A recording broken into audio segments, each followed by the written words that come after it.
পুনর্বাসনের বিষয়ে ভারত যে শেষ পর্যন্ত তার সর্বোচ্চ করণীয়টা করে যাবে সে কথা আমি শুরু থেকেই বলে আসছি, নিশ্চয়ই দর্শক আপনাদের অনেকেরই মনে থাকার কথা।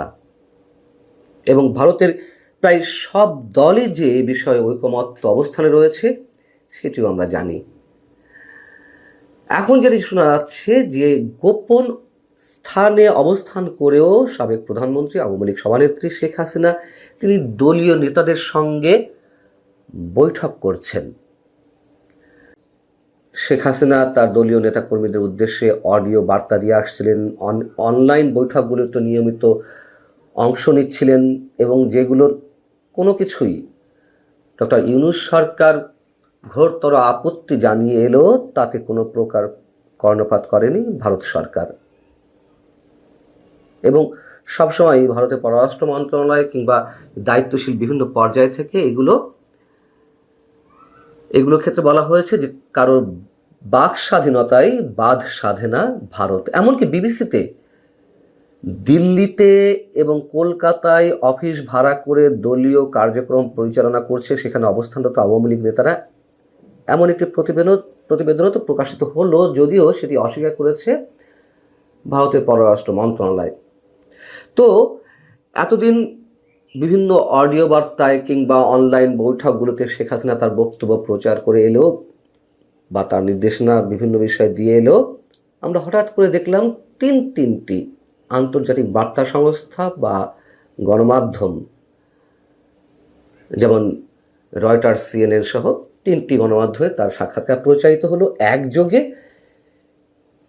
এটি তো আর ভারত সরকারের অনুমতি ছাড়া সম্ভব নয় নিঃসন্দেহে। যাই হোক, এখন তিনি নিয়মিত ভারতের বিভিন্ন গণমাধ্যমকে অনলাইনে সাক্ষাৎকার দিয়ে যাচ্ছেন এবং সেগুলো প্রকাশিত হচ্ছে। এর মধ্য দিয়ে আমরা শুনলাম যে গত 23শে জানুয়ারি একটি সংবাদ সম্মেলনে তার ভার্চুয়াল উপস্থিতি, তার বক্তব্য শোনানো হলো।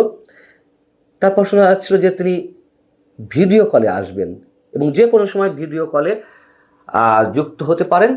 যেহেতু ভিডিও কলে যুক্ত হলে সেটির মাধ্যমে সংশ্লিষ্ট ব্যক্তির লোকেশন নির্ধারণ করা যায়, অনেকেই পারে, সেই জায়গা থেকে তিনি ভিডিও কলে এতদিন যুক্ত হননি। এখন যে কোনো মুহূর্তে ভিডিও কলে আসতে পারেন। আবার বেশ বেশ জোরে সোরেই বিভিন্ন গণমাধ্যমে আসছে যে তিনি দিল্লির গোপন স্থানে যুক্তরাজ্য আওয়ামী লীগের নেতাদের সঙ্গে দীর্ঘ একটি বৈঠক করেছেন। অতএব শুরুতে যেটি বলছিলাম যে এসবের কোনো কিছুতেই অবাক হওয়ার থাকবে না, যদি কিনা সেখান থেকে বিশেষ কোনো কিছু ঘটে যায়। গণমাধ্যমকে যুক্তরাজ্য আওয়ামী লীগের নেতারা যেটি বলছেন, ভারত সরকার দিল্লিতে কঠোর নিরাপত্তা বেষ্টনীর মধ্যে বিশাল একটি বাড়িতে শেখ হাসিনাকে অত্যন্ত মর্যাদার সাথে রেখেছে। শেখ হাসিনাকে সেবা ও সহায়তার জন্য অনেকেই কাজ করছেন।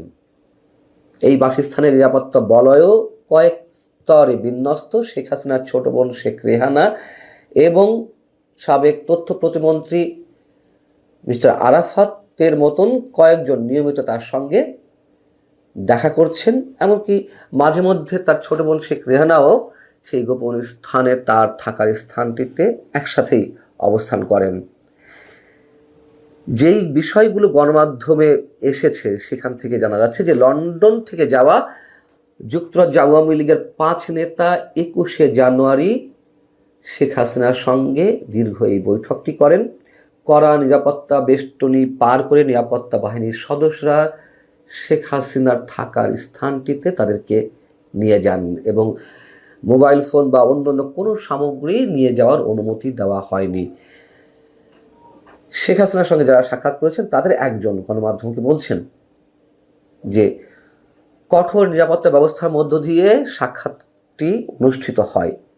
শেখ হাসিনার পারমিশনের পর নিরাপত্তা যাচাই করে যুক্তরাজ্য আওয়ামী লীগের এই দলকে নিরাপত্তা বাহিনীর গাড়িতে করে শেখ হাসিনার বসবাসরত বাড়িতে নিয়ে যাওয়া হয় এবং তারা বলছেন যে শেখ হাসিনাকে ওই সময় যথেষ্ট আত্মবিশ্বাসী, আত্মপ্রত্যয়ী বলে মনে হয়েছে এবং তার শরীর যে ভেঙে পড়েছে যেসব গুঞ্জন শোনা যাচ্ছিল তার আসলে কিছুই নয়, তবে শারীরিক ওজন কিছুটা কমেছে। যাই হোক, যে 5 নেতা শেখ হাসিনার সঙ্গে দেখা করেছেন যুক্তরাজ্য আওয়ামী লীগের, তাদের মধ্যে রয়েছেন আওয়ামী লীগের সভাপতি, সাধারণ সম্পাদক সহ সিলেট সিটি কর্পোরেশনের সাবেক মেয়র একজন আনোয়ারুজ্জামান চৌধুরী এবং যুক্তরাজ্য যুবলীগের যুগ্ম সাধারণ সম্পাদক।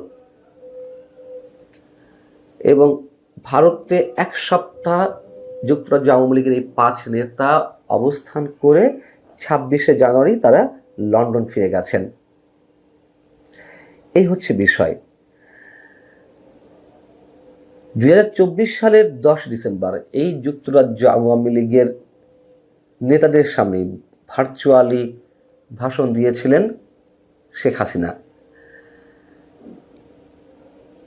গত 21শে জানুয়ারি যে বৈঠকটি যুক্তরাজ্য আওয়ামী লীগের নেতাদের সঙ্গে হয়েছে, এটি নতুন কোনো বৈঠক নয়। এর আগেও আওয়ামী লীগের কয়েক নেতা একসঙ্গে, যারা কলকাতায় অবস্থান করছেন এই মুহূর্তে, তারা শেখ হাসিনার সঙ্গে বৈঠক করেছেন। অতএব খুব শিগগিরই যদি এইসব বৈঠকের মাধ্যমে কি হবে আমি নিশ্চিত নই, তবে এটুকু বলা যেতে পারে যে যদি বড় কিছু ঘটে যায় তাতে অবাক হওয়ার কিছু থাকবে না। রাজনীতিতে শেষ বলে কিছু নেই, সেই পুরনো কথাটি আমাদেরকে সবসময় মনে রাখতে হয়। এবং আল জাজিরা যে একটি প্রতিবেদন প্রকাশ করেছে, শেখ হাসিনা নেই, পলাতক, নির্বাচনে আওয়ামী লীগ নিষিদ্ধ, কিভাবে টিকবে দলটি, সেটি বিষয়ে আপনাদেরকে জানিয়েছি। অতএব বাস্তবতার জায়গা থেকে যা কিছু দৃশ্যমান আমাদের সামনে, হঠাৎ করে তার মধ্য দিয়ে অনেক কিছু যদি ঘটেও যায়, নিশ্চয়ই সেখানে বিস্মিত হওয়ার কিছু থাকবে না, খুব স্বাভাবিকভাবেই